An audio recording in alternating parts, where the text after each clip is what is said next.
was COP26, which was amazing. It was a conference for people from all over the world. Thousands of people were right here in Glasgow from over something like 150 countries, and there was people like David Attenborough, there was Joe Biden, there was Prince William.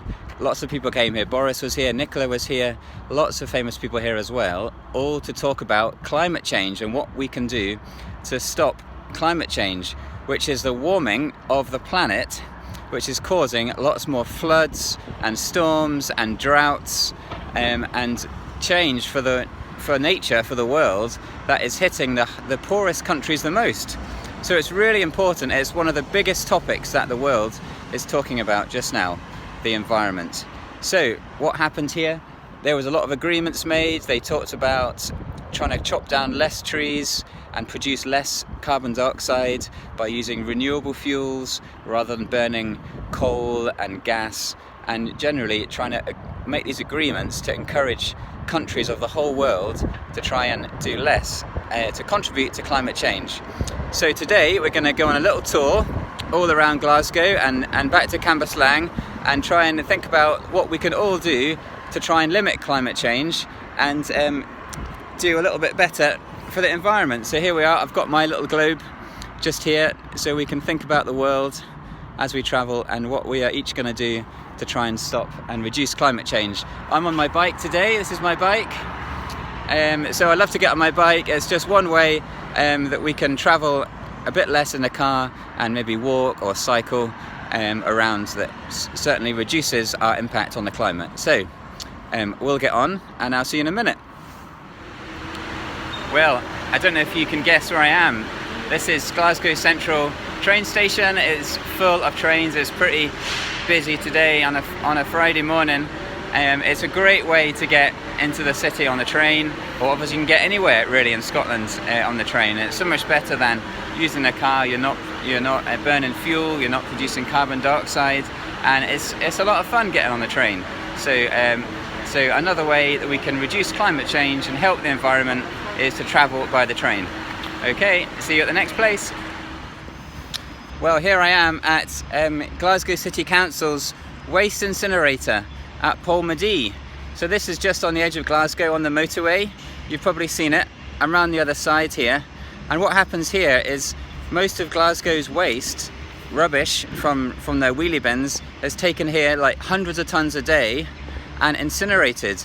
But it's not as bad as it sounds. It's better than putting all our rubbish in the landfill site, because there's a lot of energy that is recovered from the waste. When the waste is burnt, there's a big incinerator inside, and they use that to heat up steam, and the steam drives a turbine, a bit like a small wind turbine, and they can actually power 26,000 homes just from this plant, just here, where the waste is being burnt. So it's better than landfill. It's not brilliant, but it's a lot better than the landfill sites that are really smelly and stinky and produce a lot of methane. So what is the best thing to do? The best thing to do is to produce less waste. So to throw away less plastic, to throw away less stuff that we don't need, to buy maybe your food without plastic wrappers, to buy a lot less stuff, maybe to buy things that are secondhand. To produce less waste, to recycle more is much better than throwing things away. So we call that the waste hierarchy. So reduce, reuse, recycle, and if you have to, throw it away.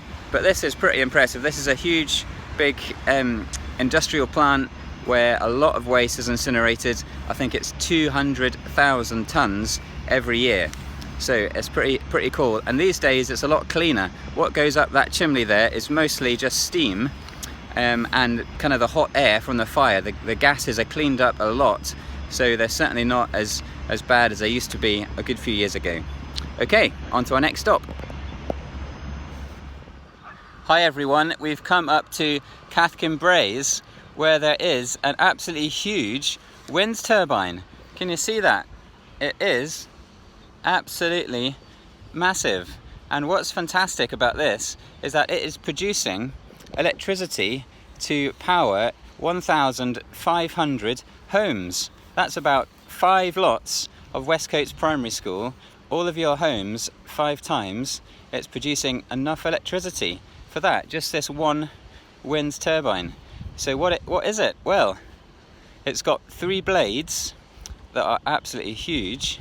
The wind is turning those blades, and inside there is a motor that isn't using electricity. The motor is generating electricity, it's producing electricity. So what's so good about these is that there's no pollution, there's no smoke, there's no carbon dioxide. This is renewable energy, which is so much better than power stations that burn fossil fuels like oil and gas and coal, that create such a mess and are causing a problem for the climate.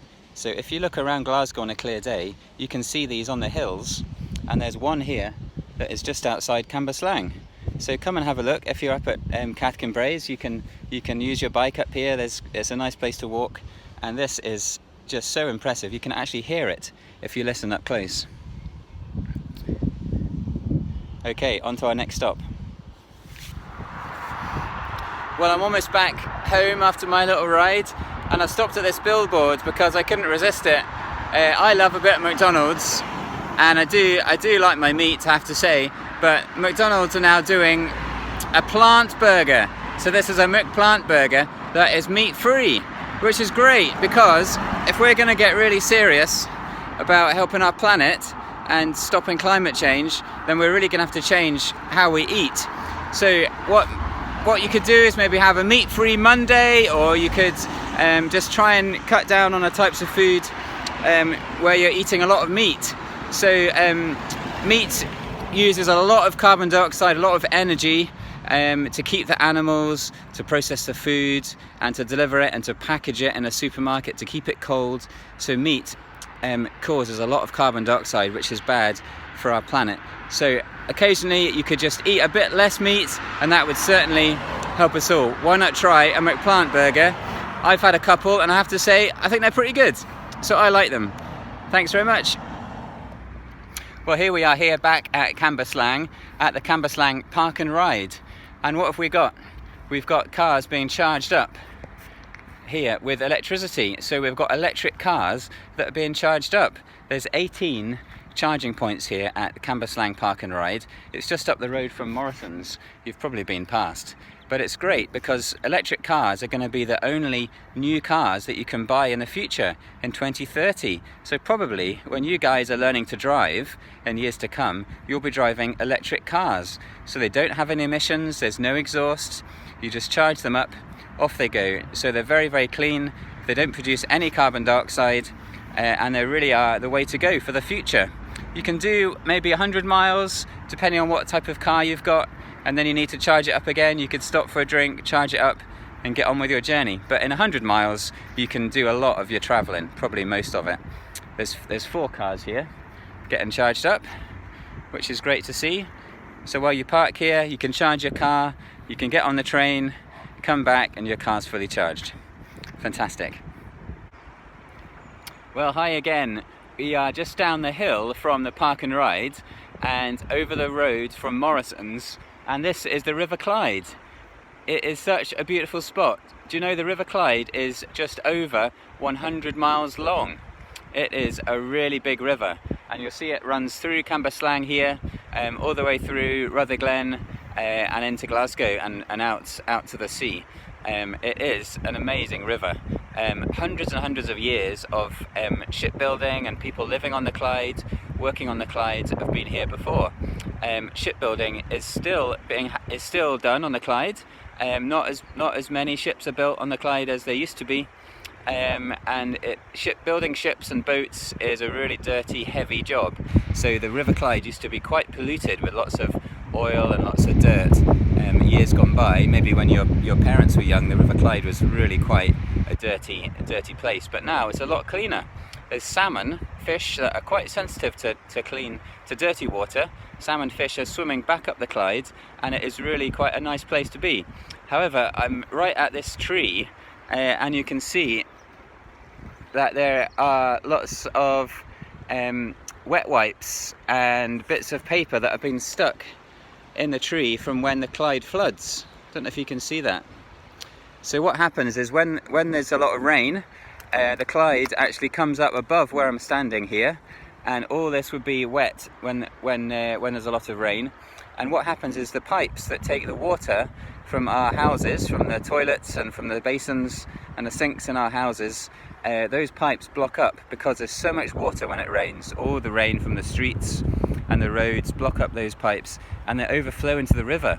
So if you put wet wipes down the toilet, or if you put anything plastic into the toilet when it's really wet, sometimes the sewers that take the water to the sewage works overflow because there's too much water.